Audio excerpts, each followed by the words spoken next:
Friends, today in this video we will learn about the structure of present perfect tense and its uses in our everyday life. मित्रांनो, आजच्या या video lecture मधून आपण present perfect tense आणि त्याचा दैनंदिन जीवनामध्ये कसा उपयोग केला जातो हा भाग आपण शिकूया. मित्रांनो, as you know that whenever an action finished recently we use present perfect tense. मित्रांनो, जेव्हा एखादी क्रिया नेमकीच संपलेली असते हे जेव्हा आपल्याला सांगायचं असतं तेव्हा त्यासाठी आपण वाक्यामध्ये प्रेझेंट परफेक्ट टेन्स वापरत असतो. आणि मित्रांनो, आपण जर याच्या अफर्मेटिव्ह सेंटेन्सचं स्ट्रक्चर पाहिलं, पॉझिटिव्ह स्टेटमेंटचं जर स्ट्रक्चर पाहिलं तर ते याप्रमाणे असते.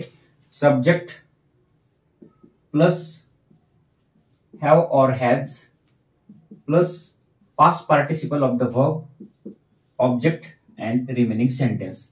मित्रांनो, या टेन्समध्ये आपल्याला ऑक्झिलरी म्हणून हॅव किंवा हॅजचा उपयोग करायचा असतो. तर हॅव आणि हॅज हे वेगवेगळ्या सब्जेक्ट सोबत वापरलं जातं. तर हॅव कधी वापरायचं आणि हॅज कधी वापरायचं, तर जेव्हा जेव्हा फर्स्ट पर्सन, सेकंड पर्सन आणि थर्ड पर्सन प्लुरल सब्जेक्ट असेल तर त्याच्यासोबत आपण हॅवचा उपयोग करायचा. आणि जेव्हा थर्ड पर्सन सिंग्युलर सब्जेक्ट असतो तर अशा वेळी आपण वाक्यात हॅजचा उपयोग करायचा. These are the auxiliaries of to have. To हॅवची ही सहाय्यकारी क्रियापदे आहेत आणि ह्यांचा उपयोग हा प्रेझेंट परफेक्ट टेन्स मध्ये केला जातो. आणि त्यानंतर येणारं जे क्रियापद आहे तर त्याचं पास्ट पार्टिसिपल म्हणजेच क्रियापदाचं आपल्याला तिसरं रूप वापरणं आवश्यक असते. त्यानंतर वाक्यातील ऑब्जेक्ट आणि रिमेनिंग सेंटेन्स, उर्वरित वाक्य. तर मित्रांनो, subject, have, has, V3 and object, this is the structure of positive statements. होकारार्थी वाक्याची रचना ह्याप्रमाणे असते. तर आता आपण एक एक्झाम्पल घेऊन ही रचना पाहूया. I have finished my work. तर मित्रांनो, आय हा सब्जेक्ट फर्स्ट पर्सन आहे, त्याच्यासोबत आपण हॅवचा उपयोग करत असतो. सेकंड पर्सन म्हणजे यू, त्याच्यासोबत सुद्धा हॅव वापरतात. आणि दे असेल थर्ड पर्सन प्लुरल तर त्याच्यासोबत सुद्धा हॅवचा उपयोग केला जातो. म्हणजे थर्ड पर्सन प्लुरल सब्जेक्ट असेल तर त्याच्यासाठी सुद्धा, आणि कोणतंही अनेकवचनी नाम जर वाक्यामध्ये आले तर त्याच्यासोबत आपण हॅवचा उपयोग करायचा आहे. आणि हॅजचा उपयोग हा फक्त थर्ड पर्सन सिंग्युलर सोबत किंवा कोणत्याही एकवचनी नामासोबत हॅज हे ऑक्झिलरी वापरलं जातं. त्यानंतर येणारं जे क्रियापद आहे तर ते थर्ड फॉर्म मध्ये म्हणजे पास्ट पार्टिसिपल आपल्याला वापरणं आवश्यक आहे. जसं की फिनिश या वर्बचं आपण फिनिश्ड हे पास्ट पार्टिसिपल वापरलं. I have finished my work, तर मी माझं काम नुकतंच संपवलेलं आहे किंवा संपवलं आहे. तर जेव्हा एखादी क्रिया नेमकीच संपलेली असते तर ती सांगताना आपण वाक्यामध्ये या काळाचा उपयोग करत असतो. आता आपण हॅजचा सुद्धा एक्झाम्पल पाहूया. He has given me some notes. तर he has given me some notes, त्याने मला काही नोट्स दिले आहेत. तर इथं आपण हॅज हा ऑक्झिलरी घेतला कारण ही म्हणजे थर्ड पर्सन सिंग्युलर सब्जेक्ट होता, त्याच्यासोबत आपल्याला हॅज घ्यावं लागलं. हे तुम्ही लक्षात असू द्या की हॅव आणि हॅजचा उपयोग कधी करायचा. बऱ्याच जणांना याबद्दल कन्फ्युजन असतं की हॅव कधी वापरायचं आणि हॅज कधी वापरायचं. हॅव आणि हॅजचा उपयोग, हॅव हा first person, second person, third person plural आणि एनी प्लुरल नाउन याच्यासोबत आपण हॅवचा उपयोग करायचा आहे. आणि third person singular or any singular noun we have to use has. तर ह्याप्रमाणे आपल्याला या पॉझिटिव्ह स्टेटमेंटचं स्ट्रक्चर पाहायला मिळेल. तर हे झालं अफर्मेटिव्ह सेंटेन्सचं स्ट्रक्चर.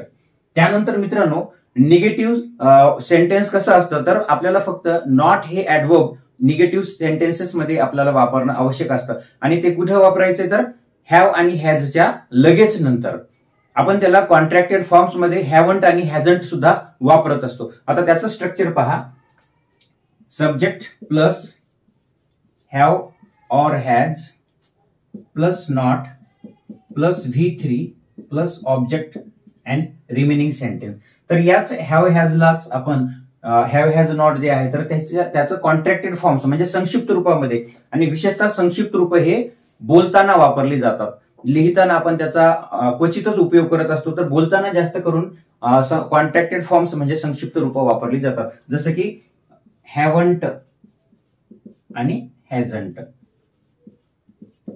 तर ह्याप्रमाणे सुद्धा आपल्याला या कॉन्ट्रॅक्टेड फॉर्मचा उपयोग वाक्यामध्ये करता येतो. दोन्हीपैकी तुम्ही कोणत्याही फॉर्मचा वापर करा, एकतर फुल फॉर्म किंवा कॉन्ट्रॅक्टेड फॉर्म्स या दोन्हीपैकी कोणताही तुम्ही वाक्यामध्ये वापरू शकता.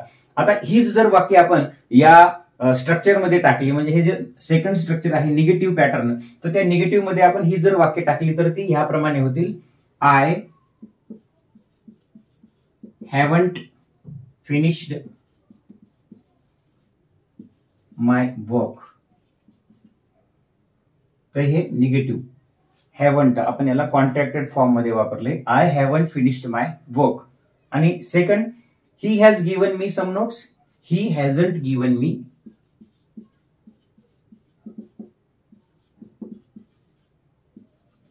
सम नोट्स. तर मित्रांनो हे लक्षात असू द्या की हॅवंट आणि हॅझंट हे निगेटिव्ह कन्स्ट्रक्शन मध्ये, नकारार्थी वाक्यामध्ये आपल्याला हे स्ट्रक्चर वापरणं आवश्यक असतं. त्यानंतर आता जे तिसरं स्ट्रक्चर आहे तर ते आहे इंट्रोगेटिव्ह सेंटेन्सेस, म्हणजे प्रश्नार्थक वाक्य. तर प्रश्नार्थक वाक्यामध्ये हे स्ट्रक्चर कसं असतं, तर हॅव आणि हॅज ही जी ऑक्झिलरी आहे तर वाक्याच्या सुरुवातीला घ्यावी लागतात. त्यानंतर सब्जेक्ट, त्यानंतर third form of the verb, object आणि रिमेनिंग सेंटेन्स. तर ह्याप्रमाणे इंट्रोगेटिव्ह सेंटेन्सचं स्ट्रक्चर असतं. आता आपण ते स्ट्रक्चर या ठिकाणी पाहूया. The interrogative sentence pattern. First of all you have to use have or has, then subject, then third form of the verb, object and remaining sentence, and at the last you have to use question mark. तर शेवटी question mark आपल्याला वापरणं आवश्यक आहे because it is interrogative sentence. So have has in the beginning because it is interrogative sentences, and you know that there are two types of interrogative sentences. The first one is verbal question and the second one is WH question, and these questions are called verbal questions because they begin with auxiliary verbs. तर मित्रांनो have has न या प्रश्नाची सुरुवात आपल्याला करणं आवश्यक आहे. So let us take some examples. Have you reached the station?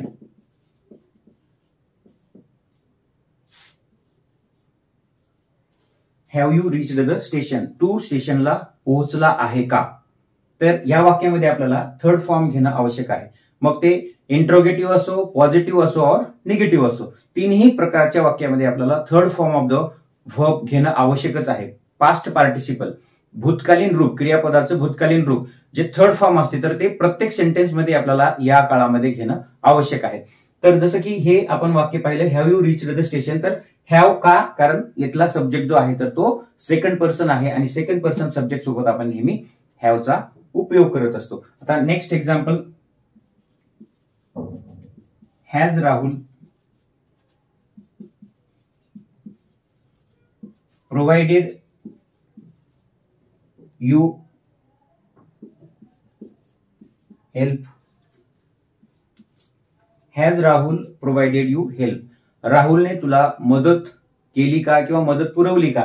तर या ठिकाणी आपण राहुल हे जे थर्ड पर्सन सिंग्युलर नाउन होतं तर त्यामुळे आपल्याला हॅज हे ऑक्झिलरी घेणं आवश्यक होतं, म्हणूनच आपण हॅज हे ऑक्झिलरी घेतलेलं आहे. आणि ते वाक्याच्या सुरुवातीला का घेतले तर इट इज इंट्रोगेटिव्ह सेंटेन्स, हे प्रश्नार्थक वाक्य आहे म्हणून आपण या ठिकाणी हॅजचा उपयोग केलेला आहे. तर ह्याप्रमाणे मित्रांनो इंट्रोगेटिव्ह सेंटेन्सचं स्ट्रक्चर असतं, त्याची रचना असते. आता आपण या काळाचे काही उपयोग जाणून घेऊया की हा काळ कधी वापरला जातो, वाक्यामध्ये हा काळ आपण कधी वापरायचा असतो.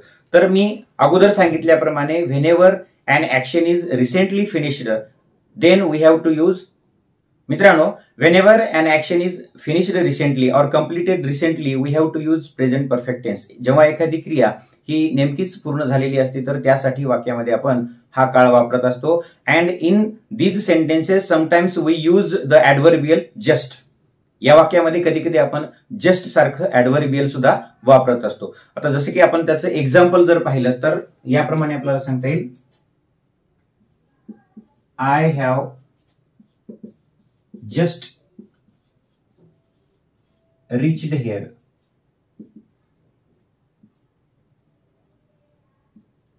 तर या ठिकाणी आपण जस्ट हे ऍडव्हर्बियल वापरलेलं आहे, ज्यातून नेमकं सांगितलं जातं की आत्ताच, म्हणजे नेमकंच मी पोहोचलेलं आहे. I have just reached here, मी आत्ताच पोहोचलो आहे. किंवा आणखी एक आपल्याला एक्झाम्पल देता येईल, इट हॅज जस्ट स्टार्टेड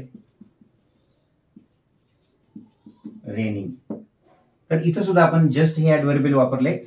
यातून आपण सांगितलं की आत्ताच पावसाला सुरुवात झालेली आहे. तर कधी कधी वाक्यामध्ये जस्ट हे वापरलं जातं आणि ह्याचा उपयोग आता मी सांगितल्याप्रमाणे whenever an action is recently finished, recently completed, then we have to use the present perfect tense.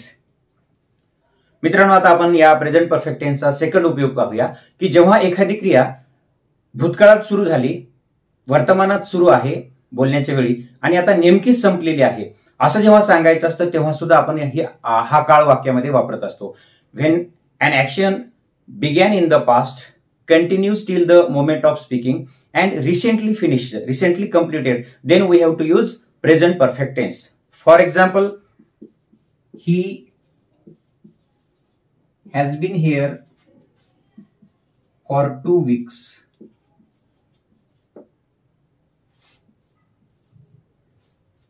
He has been here for 2 weeks. आता मी सांगितल्याप्रमाणे एखादी क्रिया भूतकाळात सुरू झाली, वर्तमानात म्हणजे बोलण्याच्या वेळी सुरू आहे आणि नेमकीच संपलेली आहे असं जेव्हा सांगायचं असतं तेव्हा हा काळ वापरला जातो. जसं की आता he has been here for 2 weeks म्हणजे when the action began before 2 weeks. 2 आठवड्यापूर्वी म्हणजे भूतकाळात ही क्रिया सुरू झाली आणि आताही तो व्यक्ती इथे होता पण तो आता नेमकाच तो गेलेला आहे असं जेव्हा सांगायचं आहे तर तेव्हा आपण वाक्यामध्ये हा काळ वापरलेला आहे हॅज आणि बीन. बीन हे बीचं थर्ड फॉर्म आहे. तर ह्याप्रमाणे हा उपयोग तुम्हाला निश्चित कळाला असेल की जेव्हा एखादी क्रिया भूतकाळात सुरू होते, वर्तमानात सुरू आहे आणि नेमकीच संपलेली आहे असं जेव्हा आपल्याला सांगायचं असतं तेव्हा हा काळ वाक्यामध्ये वापरत असतो. त्यानंतर we use present perfect tense when an action occurred in the past but its effect can be felt at the moment of speaking or in the present also, then use present perfect tense. मित्रांनो, जेव्हा एखादी क्रिया भूतकाळात झालेली आहे परंतु त्याचा परिणाम हा वर्तमानात सुद्धा जाणवतो तेव्हा सुद्धा हा काळ वाक्यामध्ये वापरला जातो. तर कसा, तर ते आपल्याला एका एक्झाम्पलने सांगता येतील. जसं की I have had my lunch.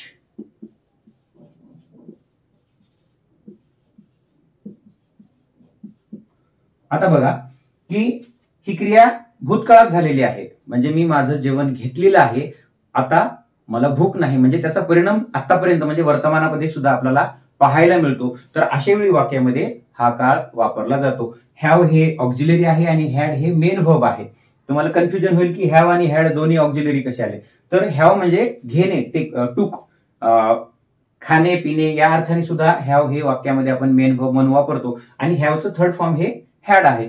तर I have had my lunch so I need not to take lunch. मी अगोदरच जेवलेलो आहे आणि आता आय एम नॉट हंग्री, आता मी भुकेला नाही, त्याचा परिणाम आता सुद्धा जाणवतो. म्हणून आपल्याला एखादी क्रिया जर भूतकाळात झाली आणि त्याचा परिणाम जर वर्तमानामध्ये जाणवत असेल तर अशा वेळी सुद्धा वाक्यामध्ये आपण प्रेझेंट परफेक्ट टेन्स वापरत असतो. मित्रांनो, हाच जो अनुभव आहे तर तो आपण आणखी एका एक्झाम्पलने सांगू शकतो की जेव्हा एखादी क्रिया भूतकाळात घडलेली आहे आणि त्याचा परिणाम वर्तमानामध्ये सुद्धा जाणवतो तर तो व्यक्त करताना सुद्धा हा काळ वाक्यामध्ये वापरला जातो. तर ते कसं, तर एक एक्झाम्पल पाहूया. I have already applied for the post. I have already applied म्हणजे काय, now I need not apply म्हणजे आता मला अप्लाय करण्याची गरज नाही कारण मी अगोदरच यासाठी अप्लाय केलेला आहे. म्हणजे ही क्रिया भूतकाळात घडलेली आहे परंतु त्याचा इफेक्ट हा वर्तमानामध्ये सुद्धा जाणवत आहे आणि हे सांगण्यासाठी I have already applied for the post आपण या उदाहरणातून सांगितलेलं आहे की मी अगोदरच अप्लाय केलेलं आहे त्यामुळे आता मला अप्लाय करण्याची आवश्यकता नाही. तर मित्रांनो, याप्रमाणे प्रेझेंट परफेक्ट टेन्स हा वाक्यामध्ये वापरला जातो. त्याचे वेगवेगळे हे उपयोग सुद्धा आपण जाणून घेऊ. Then friends, one thing you must keep in mind that you should not use past adverbials in this tense. मित्रांनो, तुम्ही पास्ट ऍडव्हर्बियल्स आहे तर ते या काळासाठी वापरू शकत नाही. Because we should use past tense adverbials with only past tense. तर पास्ट टेन्स ऍडव्हर्बियल्स हे फक्त आपल्याला पास्ट टेन्स मध्येच वापरता येतात, प्रेझेंट मध्ये वापरता येत नाहीत. जसं की she has got married last week असं आपण म्हणू शकत नाही. She has got married last week, last week हे जे आहे तर ते पास्ट टेन्स ऍडव्हर्बियल आहे. आता आपण हे जे टेन्स आहे याच्यासाठी प्रेझेंट वापरू शकत नाही तर ह्याच्यासाठी आपल्याला काय वापरावं लागेल, शी गॉट मॅरिड लास्ट वीक म्हणजे सिंपल पास्ट किंवा पास्ट टेन्स मध्ये आपल्याला तो वापरता येतो, परंतु या टेन्स मध्ये आपल्याला पास्ट टेन्स ऍडव्हर्बियल्स वापरता येत नाहीत. So in this way we have completed today's lecture about present perfect tense. I hope you must have understood the tense and its uses. Keep growing, keep learning. Thank you.